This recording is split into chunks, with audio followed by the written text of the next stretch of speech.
బ్యాంకాక్కి reach అయ్యి హోటల్లో fresh అయిపోయి వెంటనే మేము ఐకానిజం మాల్కి స్టార్ట్ అయ్యాము బై మెట్రో. వీళ్ళు మెట్రో ఎక్కడానికి కూడా క్యూ ఫాలో అవుతున్నారు. ఎంత బాగుందో కదా, ఒక సైడ్ వెళ్లే వాళ్ళు ఒక సైడ్ దిగే వాళ్ళు. మన ఇండియాలో అయితే తోసుకోవడమే ఉంటుంది. ఐకానిజం మాల్కి వెళ్ళాలంటే బై షిప్పే వెళ్ళాలి. మెట్రో దిగేసి పక్కనే రివర్ ఉంటుంది, చాలా పెద్ద రివర్.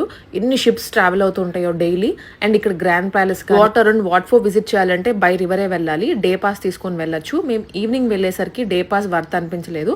ఓన్లీ ఐకానిజం మాల్ వరకు తీసుకున్నాము టికెట్. 10 బాత్ పడింది ఈచ్. జస్ట్ ఒక 5 minutes జర్నీ ఉంటుంది అంతే. రిమైనింగ్ షిప్స్ అండ్ క్రూయిజ్ కూడా చూడొచ్చు మనం ఆన్ ద వేలో. అది డిన్నర్ టైం అయ్యేటప్పటికి క్రూయిజ్ కూడా రన్ అవుతూ ఉంటాయి. And also full day pass తీసుకున్న వాళ్ళకి కూడా బై 7:30 వరకు టైం ఉంటుంది. ఆ టైం వరకు వాళ్ళ షిప్ లోనే తిరుగుతూ ఉండొచ్చు. రీచ్ అయిపోయాము ఐకానిజం మాల్ కి. నైట్ అవుతుంది అప్పుడప్పుడే. వ్యూ మాత్రం చాలా బాగుంది. ఒక పక్క మాల్, ఒక పక్క రివర్ అండ్ షిప్స్ అన్ని పాస్ అవుతుంటే. ఈ మాల్ విజిట్ చేసి చూడడానికి డెఫినెట్లీ ఒక 3-4 hours టైం పడుతుంది. మాకు బయట వ్యూ చూడడానికి 10 నిమిషాలు ఆగిపోయాము. డైలీ ఈ ఈవినింగ్ టైంలో వాటర్ షో జరుగుతుందంట. ఎవ్రీ హాఫ్ అన్ అవర్ కి షో కూడా రిపీట్ చేస్తూ ఉంటారు. 15 minutes ఆ షో ఉంటుంది. ఐకానిజం లోపల వ్యూ రిమైనింగ్ అంతా నెక్స్ట్ డే లో పోస్ట్ చేస్తా.